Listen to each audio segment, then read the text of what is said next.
The cold metal floor pressed against Hannah Kim's face as she lay still in the darkness.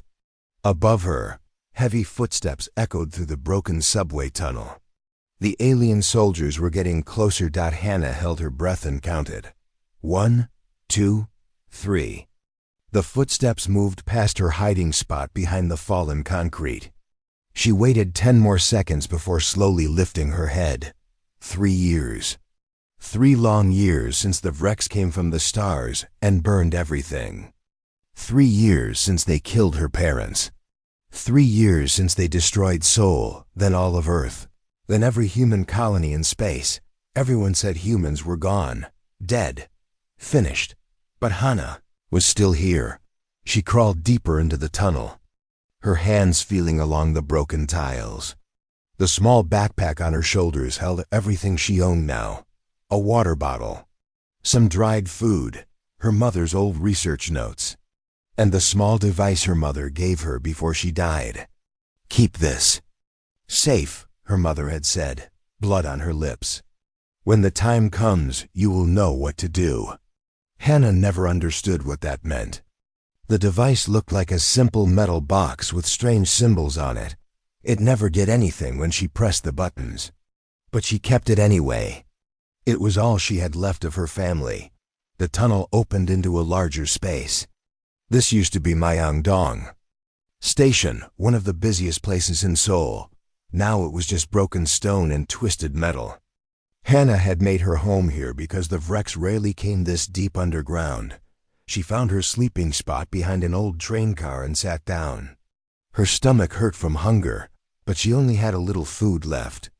Tomorrow she would have to go up to the surface again to look for more. She hated going up there. The surface was dangerous, but she was getting weak. She needed food. Hannah closed her eyes and tried to remember her father's face. Admiral Jun Park had been a strong man with kind eyes. He commanded Korean Space Force ships that protected Earth from pirates and raiders. But when the Vrex came with their massive fleets, even he couldn't stop them. "Be brave, little star," he used to tell her. "Koreans never give up." Her mother, Dr. Mira Lee, was different. She studied aliens and their biology. She always said that understanding was better than fighting. "Every species has something to teach us," she would say. "Even our enemies." Hannah wondered what her mother would say. About the Vrex, they were tall gray creatures with 4 arms and black eyes. They moved like machines and showed no emotion. They killed humans not from anger or fear, but because they thought humans were a disease that needed to be removed from the galaxy. A sound made Hannah open her eyes.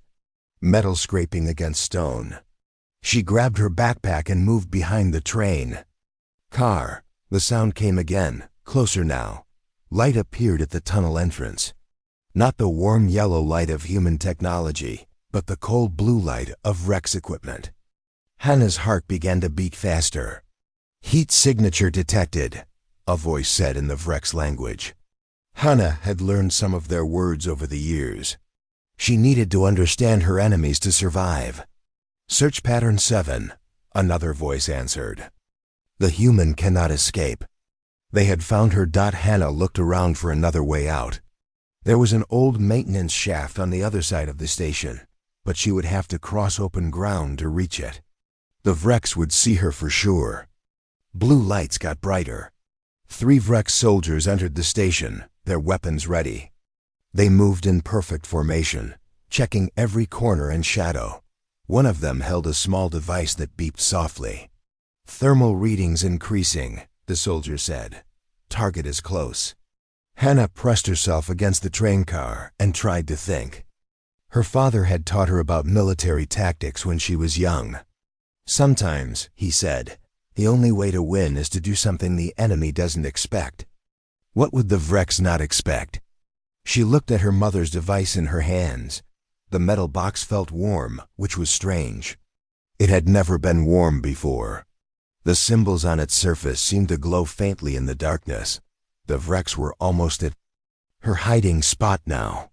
She had seconds before they found her. Hannah pressed all the buttons on the device at once. Nothing happened for a moment. Then the device began to hum. The symbols grew brighter. The humming got louder. Energy signature detected, one of the Vrex shouted. Unknown technology activating. The device was getting hot now. So hot that Hana almost dropped it. But she held on, somehow knowing this was important. This was what her mother meant. Light exploded from the device. Not the cold blue of Vrex technology, but warm white light that filled the entire station. The Vrex soldiers stepped back, their weapons raised but confused. What is this device? Their leader demanded. Hana didn't answer because she didn't know. But the device was doing something. The air around it began to shimmer. The humming became a high-pitched whine that hurt her ears. Then the device spoke, not with words, but directly into her mind. She felt a presence, vast and ancient, stirring somewhere far away in the darkness of space. Something that had been sleeping for a very long time, something that was now awake. The Vrex leader raised his weapon. "Destroy the human," he ordered, but before he could fire, the device sent out a pulse of energy. The lights in the station flickered. The Vrex equipment sparked and died. In the sudden darkness, Hana heard her mother's voice, as clear as if she were standing right beside her. "Run, my daughter. Run to the old laboratory. The one I showed you when you were small. Everything you need is there." Hana ran. She stumbled through the darkness, her hands feeling along the walls. Behind her, the Vrex shouted orders and tried to restart their equipment. But the device had somehow broken their technology. She found the maintenance shaft and crawled inside. It was narrow and filled with old pipes, but it led to another part of the tunnel system. She could hear the Vrex following, but they were too big to move quickly through the small space. After what felt like hours, Hana emerged in a part of the city she barely remembered. This had been the university district where her mother worked. Most of the buildings were destroyed, but some of the underground sections were still intact. She found the hidden entrance to her mother's laboratory exactly where she remembered it. Her mother had brought her here once, years ago, and made her memorize the location. "Just in case," her mother had said. Just in case. The laboratory was small but filled with equipment. Most of it was broken, but some machines still had power. In the center of the room was a large chair surrounded by cables and screens. On the main screen, a message waited for her. It was her mother's face, recorded before she died. "If you are seeing this, my dear Hana, then the beacon has activated. I am sorry I could not tell you the truth while I was alive. The device I gave you is not just a simple beacon. It is a key that opens a door to humanity's greatest secret." The recording continued. "Long ago, before you were born, humans created something special. A guardian. A protector. We sent it into deep space to learn and grow, hoping it would return when we needed it most. The beacon you activated has called it home." Hana stared at the screen, trying to understand. "Its name is the Dragon, and it carries within it the souls of humanity's greatest heroes. They have been waiting for this moment, waiting for you." Heavy footsteps echoed in the corridor outside. The Vrex had found the laboratory. "I love you, my daughter," her mother's recording said. "Be brave, be strong. And remember, sometimes the darkest hour comes just before the dawn." The laboratory door exploded inward. Vrex soldiers poured into the room, their weapons aimed at Hana. Their leader, a tall creature with scars across his gray face, looked around the room with interest. "So," he said in perfect Korean, "the last human child has been hiding secrets." Hana clutched the device, which was now silent and cold. Whatever it had done, it was finished now. "Take her," the leader ordered. "Commander Velk will want to examine this one personally, and bring that device. Our scientists will want to study it." Two soldiers grabbed Hana's arms. She tried to fight, but she was weak from years of poor food and little rest.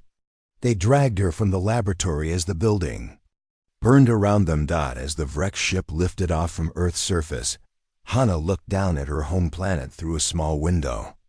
Everything was gray and dead. No lights, no life, no hope.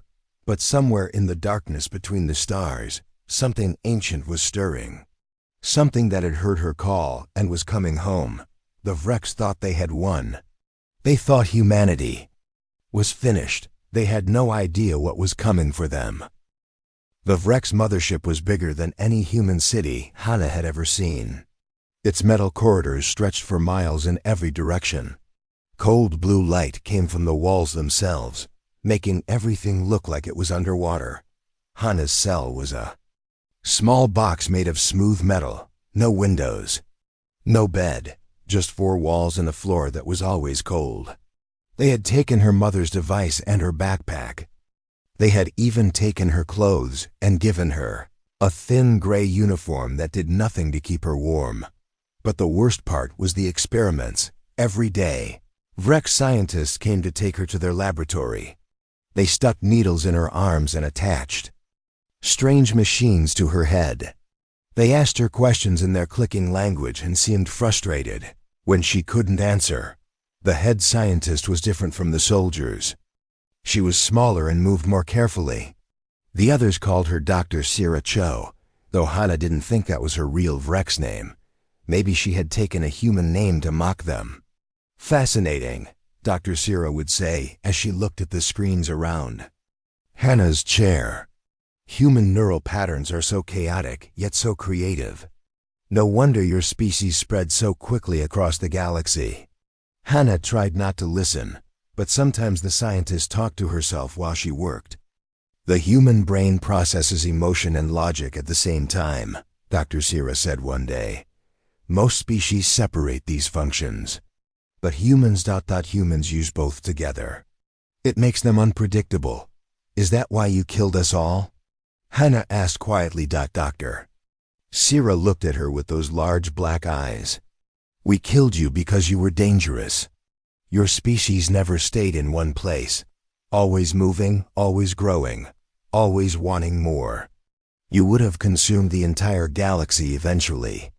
We just wanted to explore, Hannah said. Yes, Dr. Sira replied. That is what made you dangerous. The days passed slowly. Hannah tried to count them, but the ship never had day or night. The lights never changed. Time became meaningless. She began to have strange dreams. In the dreams, she was flying through space, but not in a ship. She was the ship. She could feel the cold vacuum around her hull and see stars with senses she didn't understand. Sometimes she heard voices calling to her from the darkness. Hold on, one voice said. It sounded like an old man, but strong. We are coming. Who are you? Hannah asked in the dream. A friend, the voice answered. My name is Kai Wan. I have been waiting a long time to meet you.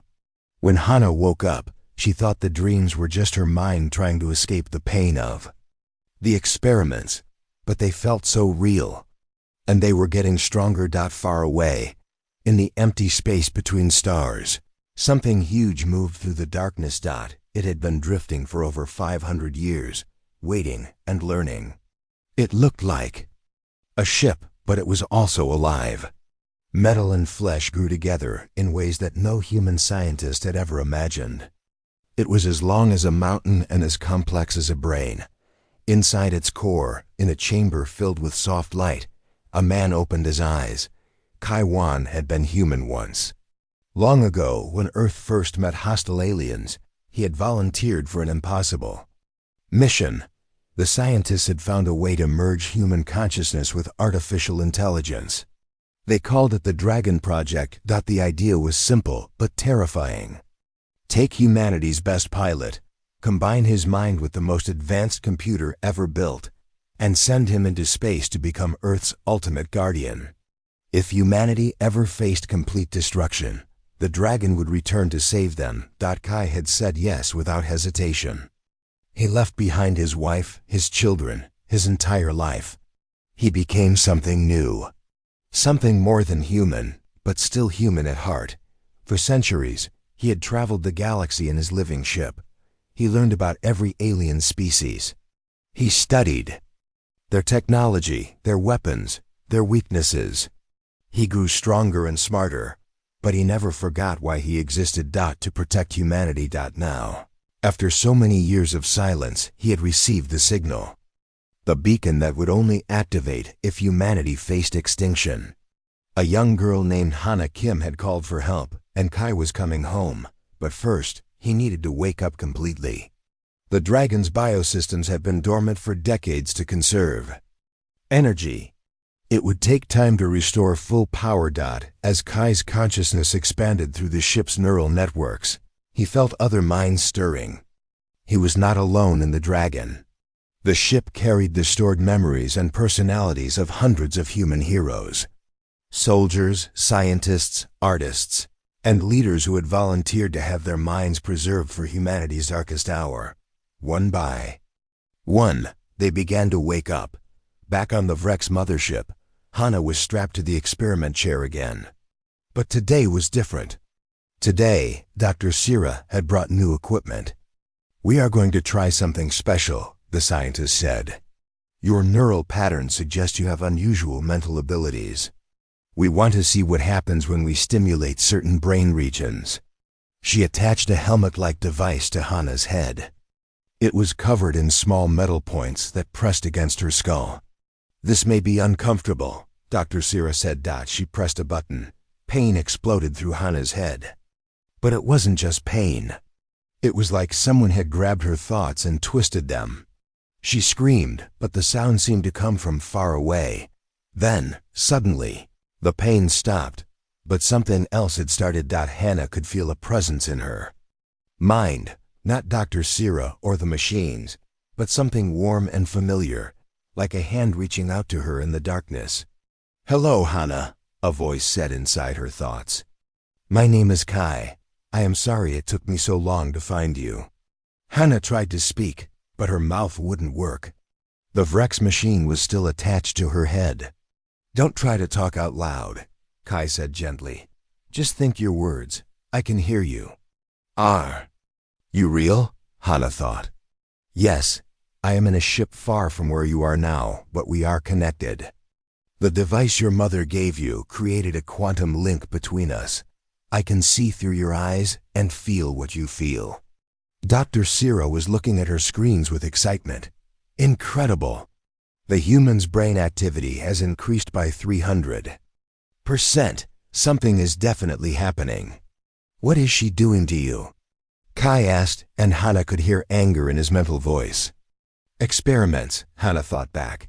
"They hurt me every day. They want to understand how human brains work." The anger in Kai's voice became something cold and dangerous. "They will pay for this. All of them will pay. How many humans are left?" Hana asked. There was a long pause. "As far as I can detect, you are the only one." The Vrex were very thorough. Hana felt tears running down her face. She had known this, but hearing it confirmed made it real in a terrible way. "But you are not alone," Kai continued. "I carry with me the memories of thousands of humans. Great. People who lived and died for our species. They are all here with me, and through our connection, they are with you too. I don't understand, you will. But first, we need to get you away from these creatures. I am coming, but it will take time. My ship has been dormant for many years. I need to rebuild and prepare." Dr. Sira pressed another button. The machine on Hana's head hummed louder. "They are trying to map your neural pathways," Kai said. "Don't let them. Think of something else. Think of home." Hana tried to remember Seoul before the war. The busy streets, the food vendors, the sound of her mother's laughter. But the machine was pulling at her memories, trying to drag them out of her head. "I can't," she thought desperately. "Yes, you can. You are stronger than they know. Stronger than you know. You carry the spirit of every human who ever lived. You are our hope, Hana Kim. You are our future." Something changed in the machine's humming. Dr. Sira looked at her screens with confusion. "The readings are wrong," she muttered. "The human brain cannot generate this much coherent energy." But Hana wasn't generating the energy alone anymore. Through the quantum link, Kai was sharing his power with her. The dragon's vast processing abilities were flowing into her human mind, giving her strength she had never imagined. "Now," Kai said, "show them what humans can do." Hannah opened her eyes and looked directly at Dr. Sira. For the first time in months, she smiled. Every screen in the laboratory exploded. The machine on Hannah's head sparked and died. Emergency lights began flashing throughout the ship. In the distance, alarms started wailing. Dr. Sira stepped back in shock. "Impossible. No biological brain can output that much electromagnetic energy." "You don't know much about humans," Hannah said. Through their link, she could feel Kai's presence growing stronger. The dragon was waking up, and with it, all the human souls it carried. They were coming home, and they were angry. "What are you?" Dr. Sira whispered. Hannah smiled again, but this time it wasn't her smile alone. It carried the memory of every human who had ever faced impossible odds and refused to give up. "I am human," she said. "And you forgot that humans never fight alone." Far away in the darkness between stars, the dragon's eyes opened for the first time in decades. Ancient weapons powered up. Bio-armor grew across the ship's hull. And in the depths of its core, Kai Wan prepared for war. The Vrex had made a terrible mistake. They thought they had killed the last human, but they had only made her angry. Commander Velk stood in the command center of the Vrex mothership, staring at reports that made no sense. In the past week, 12 of his patrol ships had simply vanished. No distress signals, no wreckage. They were there one moment, gone the next. "Show me the last transmission from Scout Ship 7. He ordered. The communication officer pressed buttons on his console. A Vrex pilot's voice filled the room. "Routine patrol Sector 9 complete. No anomalies detected. Returning to the transmission cut off with a burst of static. That was 47 hours ago," the officer reported. "We have found no trace of the ship or its crew." Velk's forearms moved restlessly. He had commanded Vrex fleets for over 2 decades. He had conquered dozens of worlds and destroyed countless enemy ships. But he had never faced anything like this. Something was hunting them. In her cell, Hannah sat quietly on the cold floor. Her eyes were closed, but she could see everything. Through her link with Kai, she watched the dragon move through space like a shadow made of metal and flesh. "How are you doing that?" she asked through their mental connection. "Stealth technology beyond anything the Vrex have seen," Kai replied. "The dragon spent centuries learning from every species in the galaxy. We can become invisible to their sensors, move without making sound, strike without warning." Hannah watched through the dragon's senses as it approached another Vrex patrol ship. The enemy vessel had no idea death was coming for it. The dragon didn't use missiles or energy weapons. Instead, it extended long metal tentacles that wrapped around the smaller ship like fingers. The Vrex inside had just enough time to scream before their hull was crushed like an egg. "Why don't you save any of them?" Hannah asked. Kai's mental voice became cold. "They showed no mercy to humanity." "Why should we show mercy to them?" "Because that's what makes us different," Hannah said. "That's what my mother always taught me." There was a long pause. Then Kai said, "You may be right. But first, we need to get you out of there. Then we can discuss mercy." Inside the dragon's core chamber, other voices began to speak. These were the stored personalities of human heroes from across the centuries. Soldiers, scientists, leaders, and visionaries who had given their minds to protect their species. "The girl is wise," said a voice that introduced itself as Luna Shin, a former diplomat. "If we become monsters to defeat monsters, what have we saved?" "But we must be strong," argued another voice, Jin Yu, a military commander. "The Vrex understand only force."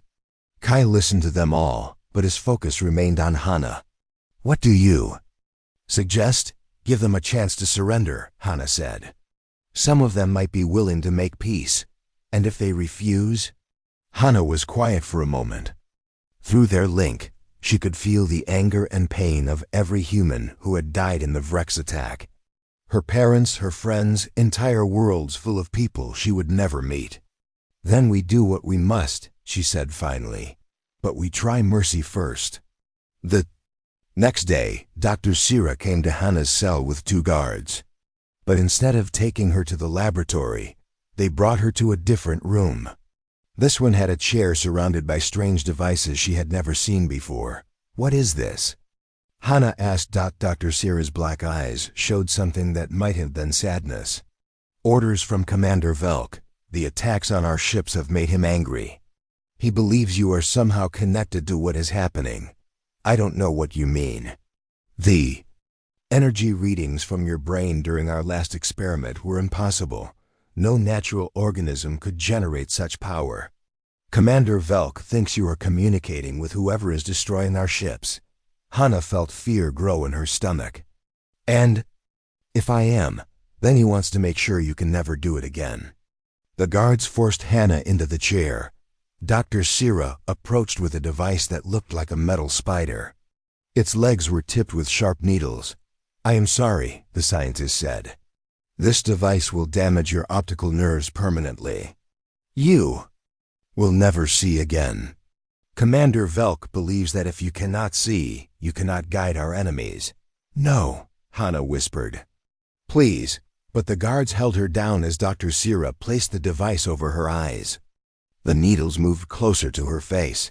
Through their link, Kai felt Hana's terror. Hold on, he told her. I'm coming. There's no time, Hana thought back. They're going to blind me. Then we fight now, all of us together. Suddenly, Hana's mind was filled with voices. Not just Kai, but all the human personalities stored in the dragon. Hundreds of them, speaking as one. We are with you, they said. You are not alone. Power flowed through the quantum link. Not just Kai's power, but the combined will and knowledge of humanity's greatest heroes.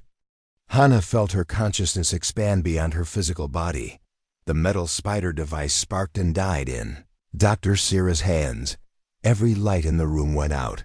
Emergency alarms began wailing throughout the ship. In the darkness, Hana stood up from the chair. Her body glowed with a soft blue light that came from within her cells. The guards raised their weapons, but their energy weapons wouldn't fire. Impossible, Dr. Sira breathed. You keep using that word, Hana said, and her voice carried echoes of all the humans who spoke through her. But you don't understand what it means to be human. She walked toward the door. The metal walls around her began to bend and twist as if they were made of clay. The advanced alloys that could withstand meteor impacts crumpled like paper. We are more than you thought, Hana continued. We are connected across time and space.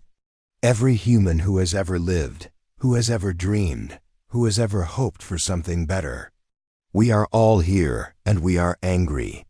She reached the door, and it dissolved at her touch. Behind her, Dr. Sira and the guards could only watch in shock as the last human girl walked through the walls of their ship as if they weren't there. Commander Velk received the report while standing in his command center. The human had escaped her cell and was moving freely through the ship. Somehow she was walking through solid metal as if it were air. Deploy all security teams, he ordered. Use stun weapons only. We need her alive for study. But his security teams found nothing. The human girl had simply vanished. What Velk didn't know was that Hana hadn't left the ship. She was still there, but she existed in a space between the ship's atoms. Guided by the dragon's advanced understanding of quantum physics, through their link, Kai was teaching her to see reality as he did. Matter was mostly empty space. With the right knowledge and enough power, a human consciousness could slip between the gaps. This is incredible, Hana thought as she moved through the ship's hull. I can see everything. The ship's structure, the power systems, even the thoughts of the crew. The dragon has spent centuries learning secrets that most species never discover, Kai replied. And now you share that knowledge. Hana found herself in the ship's main computer core. Thousands of data processors hummed around her, controlling every system on the massive vessel. Can you access their computers? Kai asked. Hana reached out with her enhanced consciousness. The Vrek's computer systems were complex, but they followed logical patterns. With the dragon's help, she began to understand them. Yes, she said. I can see everything. Their fleet positions, their planet locations, their entire military structure. Good, download it all. We will need that information. As Hana copied the Vrek's data, she discovered something that made her gasp. The Vreks hadn't just destroyed human colonies. They had a list of other species they planned to eliminate. Kai, look at this. They're going to kill the Alteri next then. The Zanari, then the Paul. They want to wipe out every species that they think is inferior. Kai's mental voice became grim. Then we stop them, all of them. But how? There are thousands of their ships. Watch and learn. Through their link, Hana felt the dragon approaching the Vrek's mothership. But it wasn't alone anymore. During its journey, it had been building, growing, creating copies of itself from raw materials collected in space. That would approach the mothership wasn't one dragon, but a dozen of them. Each one was alive, intelligent, and very angry. Commander Velk saw them on his screens and felt something he had never experienced before. Fear. What are those things? He demanded. His sensor officer's voice shook as he replied. Unknown vessels, 12 of them. They don't match any known ship design. Are they human? Impossible, sir. All humans are dead. Then what are they? On the screens, the dragon ships moved like living creatures. They didn't fly in straight lines, like normal spacecraft. They flowed through space like fish swimming through water. Sir, the communications officer called out. We're receiving a transmission. Put it through. Kai's face appeared on the main screen. He looked human, but his eyes held the wisdom of centuries and the fury of a species pushed to extinction. I am Kai Wan of the Dragon Fleet, he said in perfect Vrek's language. You have committed genocide against my people. You have tortured the last human child. For these crimes, your punishment is death. Commander Velk stood straighter.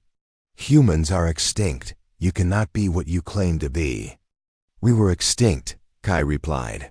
But we got better. The dragon ships attacked, but their weapons were unlike anything the Vreks had ever seen. Instead of energy beams or missiles, they fired streams of programmable matter. Tiny machines that ate through the mothership's hull and began rebuilding it according to the dragon's will. The Vrek ship's weapons fired back, but their energy beams passed harmlessly through the dragon vessels. The attackers existed partially in normal space and partially in quantum dimensions the Vreks couldn't even detect. Shields are useless, the defense officer reported. Our weapons cannot lock onto them. Inside the ship, Hana felt the battle raging around her. She was still connected to the computer core, watching as the dragon's nanomachines rewrote the ship's systems. Kai, she called out, there are civilians on this ship. Scientists, engineers, people who never fought in the war. Do you want me to spare them? Hana thought about her parents, about all the humans who had died. Part of her wanted revenge, but a larger part remembered her mother's words about understanding and compassion. Yes, she said. Give them a chance to surrender. Kai's attack stopped. The dragon ships held position around the crippled mothership. Attention Vrek's fleet. Kai broadcast on all frequencies. This is your only warning. Any ship that wishes to surrender may do so now. Lower your shields, power down your weapons, and prepare to be boarded. Those who refuse will be destroyed. On the mothership's bridge, Commander Velk stared at the screen in disbelief. They're offering us terms, after what we did to their species. Sir, his communications officer said quietly, 17 ships in the outer fleet are requesting permission to surrender. Velk's 4 arms trembled with rage. Cowards, we are Vrex. We do not surrender to inferior species. He turned to his weapons officer. Charge the planet killer weapon. If we cannot win, we will destroy the human homeworld. Let them watch their birthplace burn. But when he pressed the firing button, nothing happened. On the computer core, Hana smiled. She had been busy while the battle raged above. The dragon's knowledge allowed her to rewrite the ship's systems faster than the crew could understand what was happening. "I'm sorry, Commander," she said, her voice coming from every speaker on the ship. "But I can't let you do that." Velk spun around, looking for the source of the voice. "Where are you, human child?" "I'm everywhere," Hana replied. "And nowhere." "I'm in your computers, your life support, your gravity generators. I am the ghost in your machine." The lights on. The bridge began to flicker in rhythm with her words. "This is our ship now," she continued. "Your choice is simple. Surrender and live, or fight and die." Commander Velk drew his sidearm and fired it at the main computer console. The energy blast did nothing. "You cannot defeat us," he snarled. "The Vrex Empire spans 1,000 worlds. Even if you destroy this fleet, more will come." "Maybe," Hana said, "but they'll have to go through us first. And we're much harder to kill than you think." 3 months after the battle at Earth, Hana stood on the observation deck of the Dragon's primary vessel. She could see now, but not with her original eyes. The Vrex had damaged her optical nerves too badly to repair. Instead, she saw through the Dragon's quantum sensors. She could perceive light, radiation, gravity waves, and dimensions that normal humans couldn't imagine. The universe was far more beautiful than she had ever known. "How do you feel?" Kai asked. He stood beside her as a hologram, looking like the young pilot he had been centuries ago. "Different," Hana said, "but good, complete." Through the massive windows, she could see the work being done. The Dragon fleet had grown to over 100 ships now, each one alive and intelligent. They were rebuilding Earth cities, restoring the atmosphere, and preparing for humanity's return. But these wouldn't be the same humans who had died. Using genetic samples and the stored personalities in the Dragon's memory banks, they were creating something new. Enhanced humans who could live in space, communicate through quantum links, and work alongside artificial intelligences as equals. "First generation will be ready in 6 months, Luna Shin reported. She appeared as another hologram, a middle-aged woman with kind eyes. 1,000 individuals, each carrying the memories and wisdom of the humans who came before. "And the Vrex?" Hana asked. Jin Yu, the military commander, materialized beside them. "Most of their fleet surrendered after we destroyed their command. Ships, the ones who refused to submit, were eliminated. But we kept our promise. We spared the civilians and scientists." Hana nodded. It had been a difficult decision, but she believed it was right. Dr. Sira had been among those who surrendered. She now worked alongside human scientists, studying ways to heal the damage done by centuries of war. "Some of the other alien species want to meet with us," Jin continued. "The Alteri, the Zenari, and several others. They heard about our victory over the Vrex and want to form an alliance." "What do you think, Hana?" Kai asked. "You speak for all of us now." Hana had become something unique in the galaxy. She was fully human, but connected to the Dragon's vast intelligence. She could think like a machine, but feel like a person. She was the bridge between humanity's past and its future. "We meet with them," she decided, "but carefully. We show them that humans have changed. We're not the same species that the Vrex feared. We're something better." Through the windows, she could see one of the Dragon ships approaching. It carried a group of young humans, the first of the new generation.